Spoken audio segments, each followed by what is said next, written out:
After a while, I had people asking me to do readings for them, which was terrifying to me because I was like, no, I can't do that. Like, I never felt prepared enough to do that, but I just did it because someone asked me to. And that helped me gain so much more confidence in myself because reading for someone else that you have never met before makes you realize how much you know and how much you can trust your intuition and how crazy accurate it can be sometimes and how much you can help other people by doing that. Hello, everybody, and welcome back to another episode of Witchy Wellness Radio. I am your host, Lauren, and this is a show you learn how your body and emotions are not in the way, they're actually leading the way. And today we're talking with Tess, Traynor, and we're talking all about tarot, business coaching, all of the witchy things we all love to listen to. More on Tess. She's the founder of Spellbinding, which focuses on creating handcrafted intentional wares for the modern world. She's also a professional tarot reader, workshop facilitator, host of the Everyday Witch podcast, and a mindset and business coach. Tess loves helping others heal so they can intentionally reach their potential. I was on the Everyday Witch podcast as well. So if you guys are looking for more witchy vibes and podcasts, go over that in the show notes and listen. But without further ado, welcome to the show, Tess. I'm so excited to have you. Thank you so much for having me on. I'm so excited to be here. Yeah, and it's always great to have a fellow witch on the show to just dive into the woo, go deep. Last person I interviewed last week, we talked a lot about the witch wound and healing that. And I'm sure that has come up in your journey as well. How did you get to be doing the work that you do today? I know your business is evolving as we speak, but also like what was your heroine's journey through the process to kind of understand you were a witch and how you wanted to bring your light into this world? It really started about probably 8 years ago. And I was working for a girl as a personal assistant who was making products that were all natural. So like that got me into essential oils and more all natural products and doing that. And then she was into a lot of spiritual things. So that kind of gave me permission in a way to get into that. Even though I was always drawn to it, that really made me dive deep into it. And then one day I was at a used bookstore and they had tarot cards. And I was like, I'm just going to buy them. And I just feel called to buy them right now. And I started using them. And the more I used them, the more accurate they were. And it made me realize how powerful it was, how accurate it was, especially at a time in my life where everything seemed to not make sense and seemed completely chaotic. It helped a lot to just ground me and help me see like, okay, I was right in trusting my decisions and making that decision and like trusting the cards even because this happened and this turned out this way. So the cards were right in that situation. And I just kept going with it, making products. Really started with like making all natural products, but then I created intentions behind them because I didn't want to be just another shop that was like, oh, it's all natural. And that's the reason I made it. Because there were so many shops at the time who were just doing all natural stuff, which is great, but I wanted to add something into that. So I created them to be intentional and they all have a specific reason behind them and a reason the ingredients are in them. And then after a while, I had people asking me to do readings for them, which was terrifying to me because I was like, no, I can't do that. Like, I never felt prepared enough to do that, but I just did it because someone asked me to. And that helped me gain so much more confidence in myself because reading for someone else that you have never met before makes you realize how much you know and how much you can trust your intuition and how crazy accurate it can be sometimes, and how much you can help other people by doing that. And so then that got me down the whole professional tarot reading business. And then by doing that, it just kind of rolled into business coaching and everything else that I do. Yeah, that's so it's completely different but the same. When I started health coaching like 8 years ago, I was the same thing. You meet a stranger, you're helping them, and then you just start listening your intuition unattached and how crazy accurate it can be helping people. Like just what they needed to hear. But it's really for me it was like it's really me mirroring back to them. It's like me tapping into that intuitive side. And I think a lot of coaches, and sometimes I still get in my head about it, is like, you can't help, like, you can't literally heal the person. Like, they have to show up and do the work. Like, you can get a reading and completely ignore it and, go on with your life. But it's like this detachment to the outcome and allowing just whatever needs to come through, whether you are giving a tarot reading or coaching or whatever. And there's this like starting a business definitely comes up there. It's a whole nother spiritual journey, a whole nother self-help journey. Like, what advice would you give to somebody who's, found their passion and they're really trying to like build it into a business where they're like, I'm not sure. Like, what are like the next steps to kind of like put your feet out there? Because like when someone starts asking you for a tarot reading, like, awesome. But if you feel like there's crickets chirping, what are some of the next steps they can do? So I feel like a lot of the problem is people are so afraid to reach out to others, to ask for help, or to say, like, this isn't something I'm super knowledgeable in. Maybe I'll go ask someone else who knows more than me. Like, people are afraid to seem confused or like they don't know everything, but that's totally normal. It's fine to make mistakes. It's fine to reach out to someone and have them tell you no. Like, that's the worst thing that's going to happen is they're going to say no. And even if you're afraid, you should still do it anyways. It's probably like my biggest three tips. Yeah. And it surprises me, like, especially with building a podcast, how many times I do hear yes. I've heard a lot of no's, but just consistently showing up and that energy you talked about, how I was able to grow my podcast and I don't need to pitch anybody anymore. Like 90% of the people come to me. And just being in the energy and pushing yourself to grow and reach out. And like the worst thing you can hear is a no. And for me, that's aligned action, putting myself in not uncomfortable situations, but putting myself out there. Like aligned action, I could be planning out my whole year, but for me, taking the action steps that are maybe a little uncomfortable, like reaching out to people for coaching or your business or podcasts, that for me is like that energy is like, I'm here, I'm showing up. It doesn't matter if what this person says. I know that my vibration right now is like, I'm ready to receive. And a lot of the energetic stuff is this push and pull for me. And I'm sure a lot of the women entrepreneurs out there, witchy entrepreneurs out there understand this balance of like that masculine and going to get it, but also being in the receive mode and allowing those things to come to you. How do you balance that in your own life and your business? It's hard. I think that's probably what I struggle with the most is like being patient and not doing stuff constantly. I feel like I'm the person who's always like has 10 projects happening and it's going, going, going.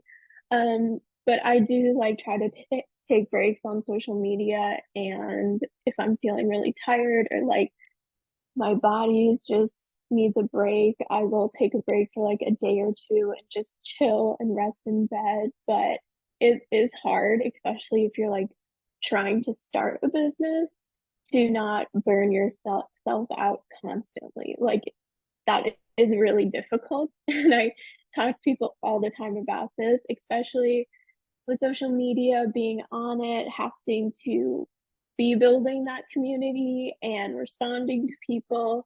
And if you can just shut your phone off for like a few hours or something, that helps a lot. I've I've asked people to hide my phone. I've hid my boyfriend's phone from like for a few days at a time. Just when you need a detox, like you need it. And for me, what's really helpful, I have an iPhone, but I'm sure other phones can do this too. You can set app limits on your phone. So I have it set for all social media. I only can be on it for an hour a day. Now I could go in there and change that, but I'm pretty good with sticking to that because if I know that's enough time, if I need to go on there and post something or comment and I can scroll a little bit, I can get the fix, but I'm putting that boundary on myself because a lot of, for me, business stuff is really reparenting myself with boundaries from a loving place. And I think that's like, I don't even know if I'm ever gonna, that balance is really there, right? With the masculine and feminine, because it is all kind of all or nothing, but it is just learning to listen to your body when you need those breaks and Yeah. allowing it.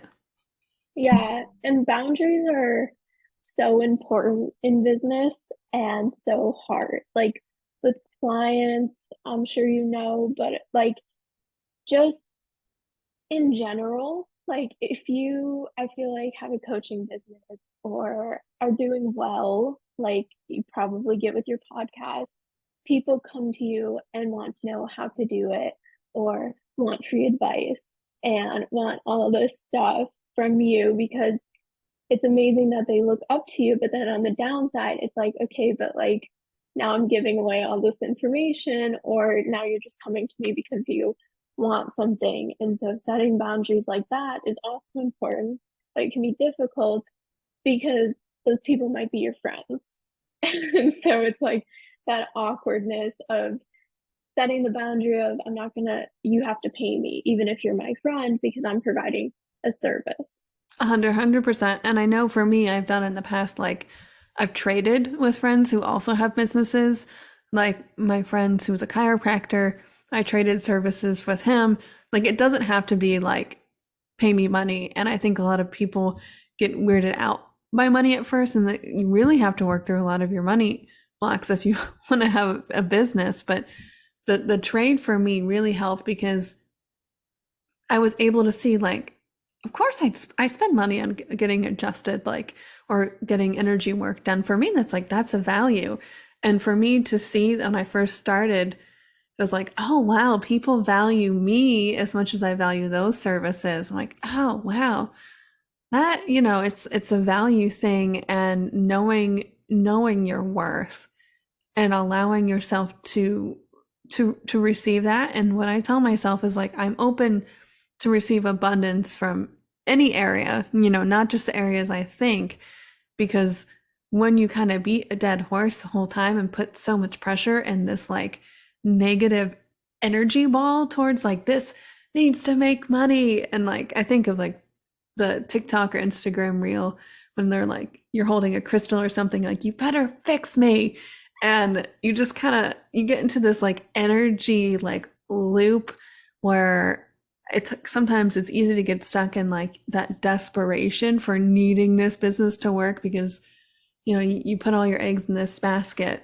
What are some mindset shift, energetic shift, like how do you deal with that when you're so almost neurotic and like you know out of alignment really?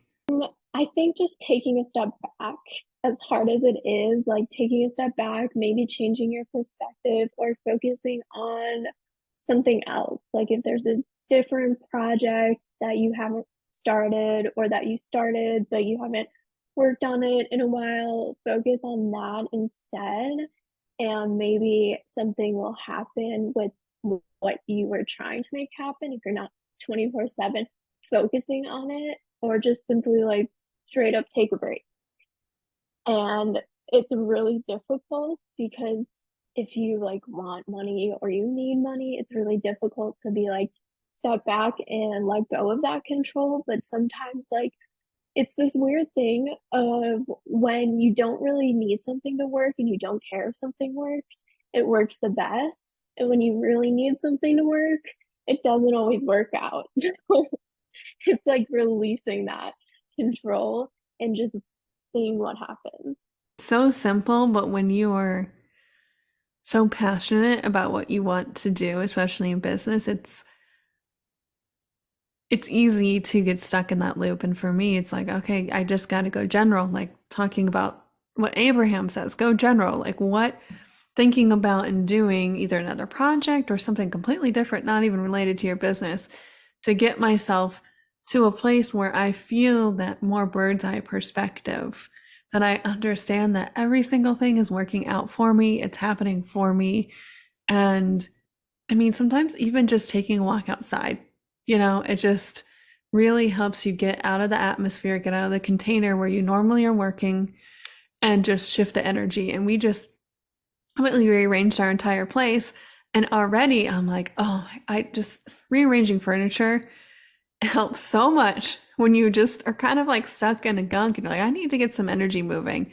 And like for me, it's like I can grind out. Like I spent most of my life grinding it out, but creating a workspace where I feel inspired, where I feel like I can be in that receiving mode is like so important for me. I'd love to hear what you think about that because I think, obviously I create my own reality and like what I think is what I create, but at the same time, like the environment in which I'm creating in always really helps me either create or not.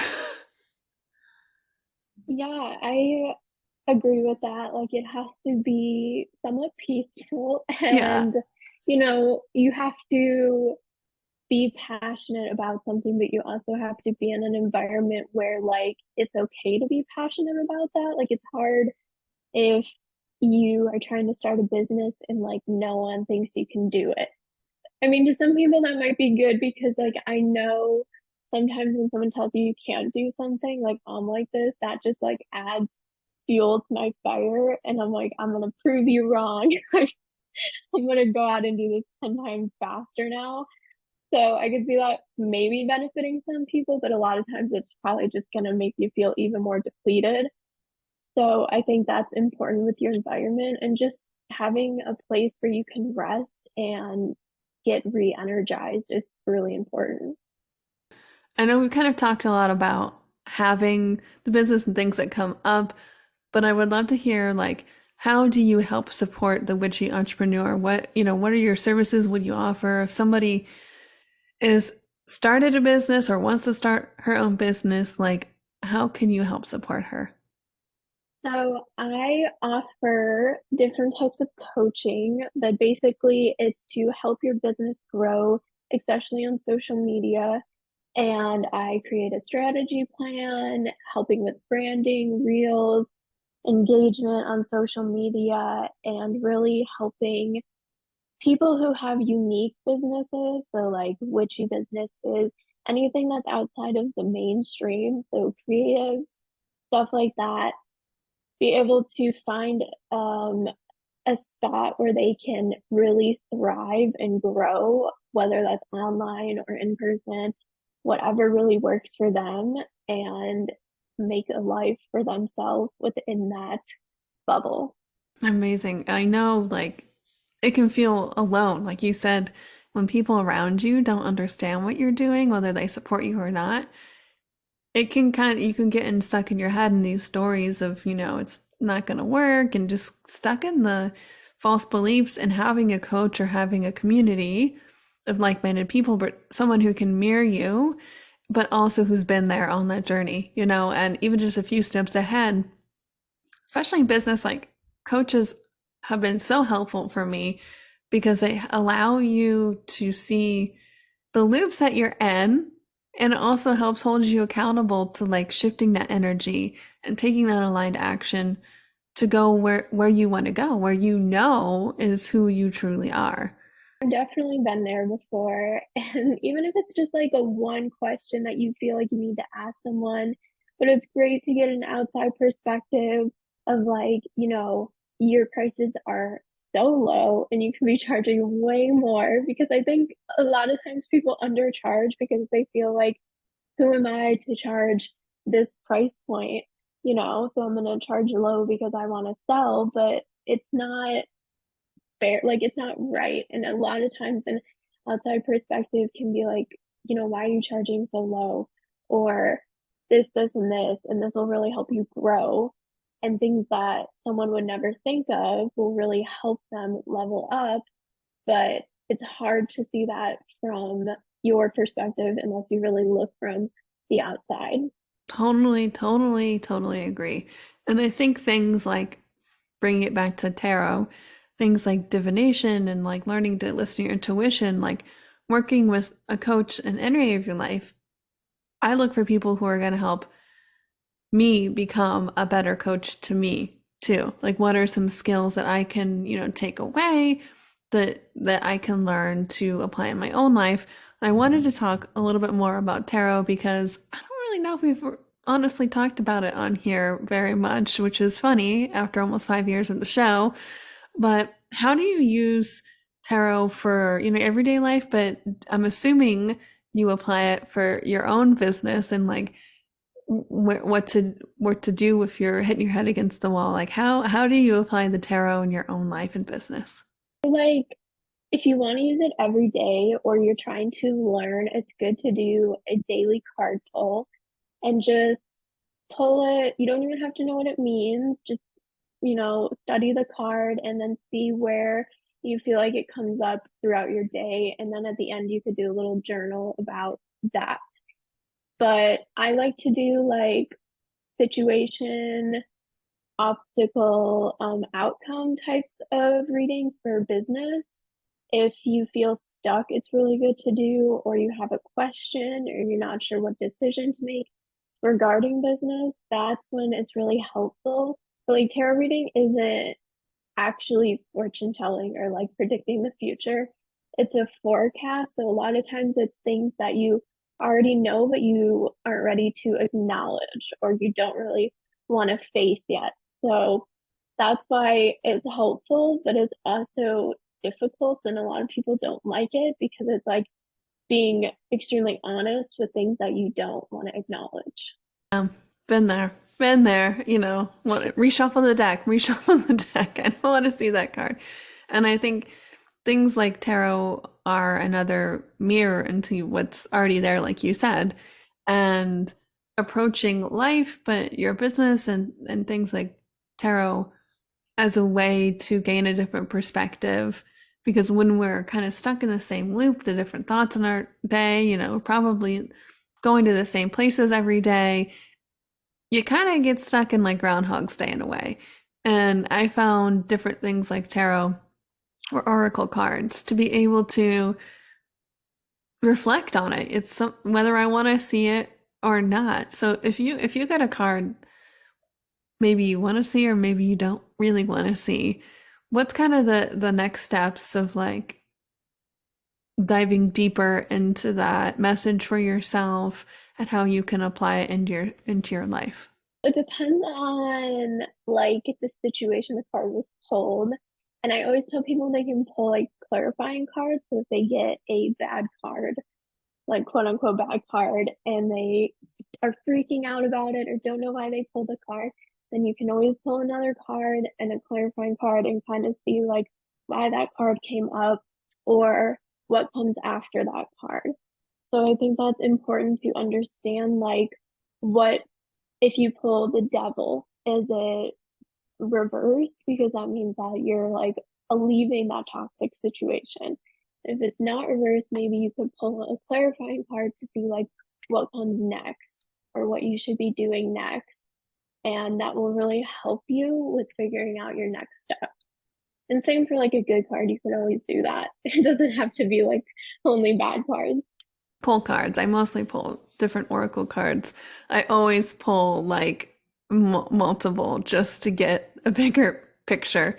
Like, what's the deeper meaning? What are like kind of the next steps to kind of allow myself to dive deeper and really see like what's coming up. And actually, last night I was looking at my pictures from last year on my phone, and I always pull 3 cards the beginning of the year or the end of the year, and just that for the intentions for the year ahead, what the past, present, and future. That's how I like to pull oracle cards, which is different than tarot, but at the same time, like for me, like divination kind of tools like that really helpful. And it was so interesting to look back at last year's pull and how this year played out completely. And it's like, okay, now I can see that at a bigger picture of like, wow, that really did come up, and this is what really helped me change a lot this year. And the three cards that I pulled up this year, the present card that I got, of course, was like it was like something to do with your home or your space. And of course, like the next day, I was like, we need to rearrange our entire place. Like this needs to, come up. I'm like, of course this came up. And that completely shifted my energy, my partner's energy, the way I view my business.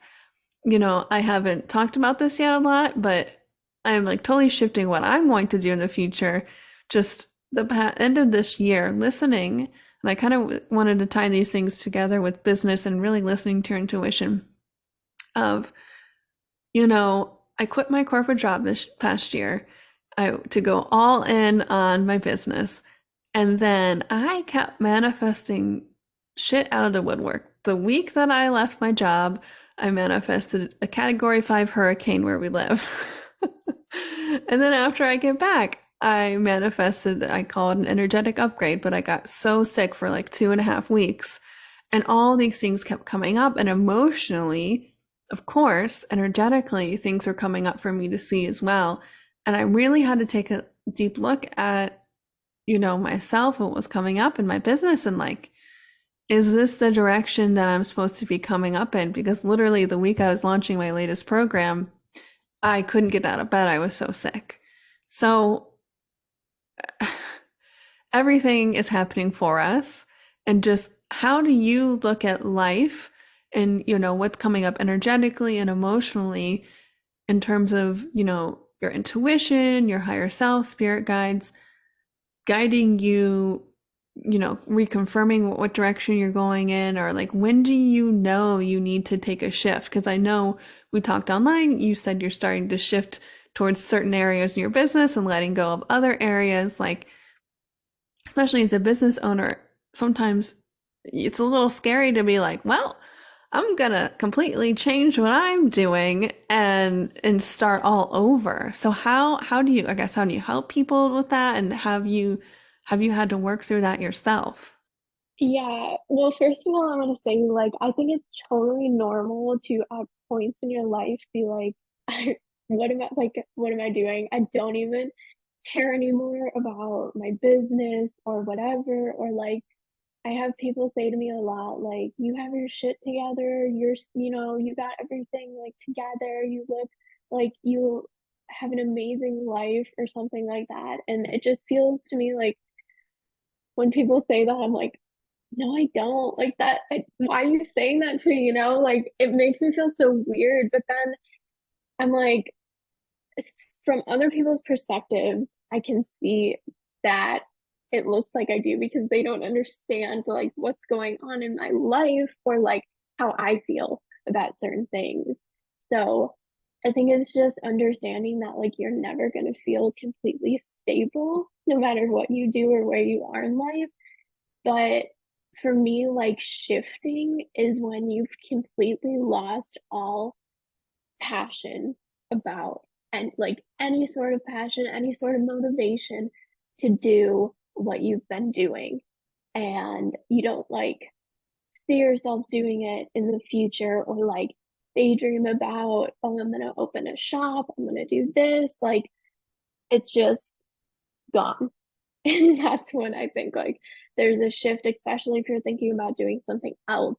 And that's what's giving you passion instead.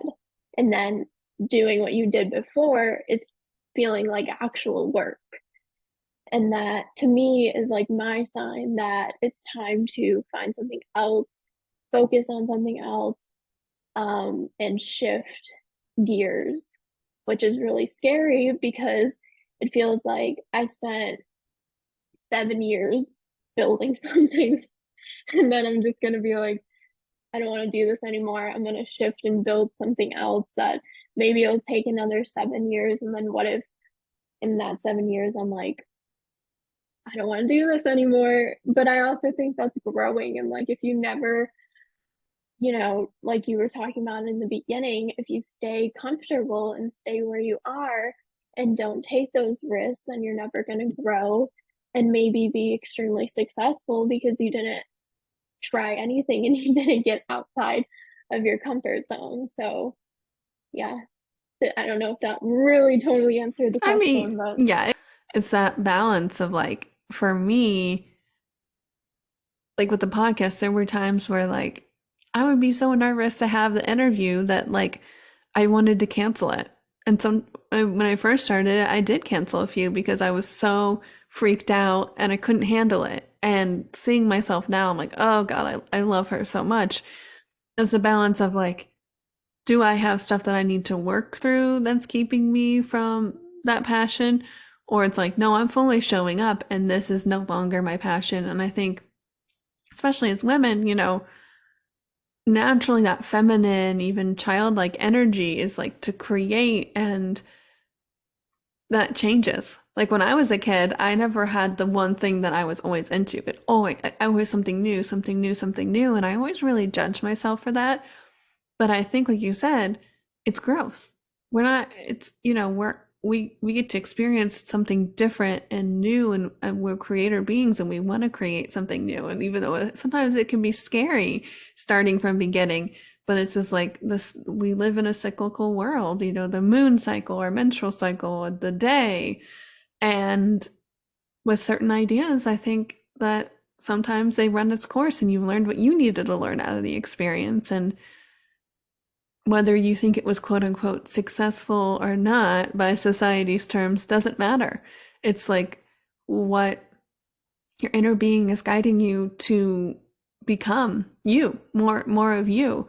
And yeah, that was another tangent, but I feel so passionate about being an entrepreneur. It's like doing this inner work at a way deeper level. So yeah, yeah. I was just gonna say, maybe like to answer your question a little yeah. bit better is like if you don't like if you feel that way for a brief period of like I'm not passionate about this, but it only lasts for like 2 or 3 weeks, I think that's totally normal and you continue doing what you're doing. If you find that passion again and it's like a brief period of the feeling of not being motivated or not being passionate about it. But if it lasts for like a long time and you just don't see it happening, then I think it's totally fine to move on to something else because you're you're not interested in that anymore. You're not passionate about that anymore. But of course, there's going to be times in your life, like with emotions and everything, where just in general, you're not passionate. Just in general, you're feeling depleted. So that's normal in business to be like, I'm not passionate about this. But if it lasts a really long time, then maybe, yeah, you're not passionate about it and it's time to move on. Always a balance, and it varies to person, and that's why it's so important to learn to listen to your intuition. It's always guiding you. But yeah, was there anything else, Tess, you wanted to share before we start to close the show out today? No, I think that's it. I think this was a great conversation. Oh, me too, me too. It always flies by. I'm always amazed how fast it goes. But thank you for showing up and imparting your wisdom with us today. And we close the show out the same way every week. How may we, as the listeners, as an act of gratitude, be of service for you in return today? Really just reaching out to someone and not being afraid of hearing no. What or reaching out to a business, whatever you've been thinking about, just do it and don't be afraid of hearing no or whatever you think they're gonna say. And if you want support or help with anything, you can reach out to me for some coaching. Amazing. Thank you. Thank you so much for coming on the show today. It was such a pleasure to have a fellow witch on the show. Thank you for having me.